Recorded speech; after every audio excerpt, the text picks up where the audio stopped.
Welcome to the first ever Baking with Kaylee. I do have to preface, I am in no way a professional baker, but I made this cake a few weeks ago, and so many of you guys asked how I made it. This isn't my recipe either. I got this from Kennedy Lyons, but I started off by preheating my oven to 350, and I'll put all the ingredient measurements down below, but I'm sifting in the flour. I don't have an actual sifter, so I had to use this strainer, and I think it worked.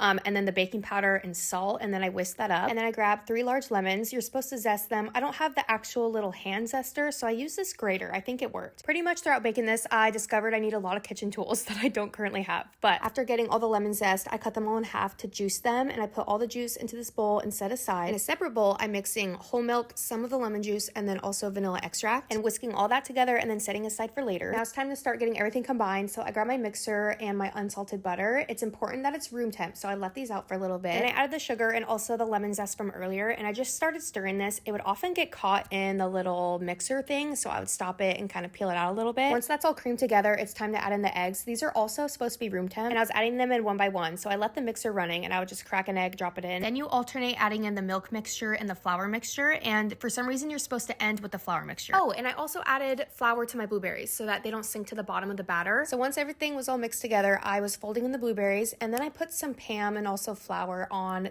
the baking dish so that it didn't stick to it. I did do a little taste test, by the way, and it was divine. And then it was time to put in the oven. This sits in there for 50 minutes. Then I'm quickly mixing together the glaze that goes on top. It's just powdered sugar and some of that lemon juice. And oh my goodness, you guys, this came out so perfect. I nearly dropped it while putting it on there, but look at this. Look how beautiful she is. It is cooked perfectly, and the blueberries just make it look so cute. I let it cool for a few minutes before putting the glaze on top, but here she is. So good. 10 out of 10.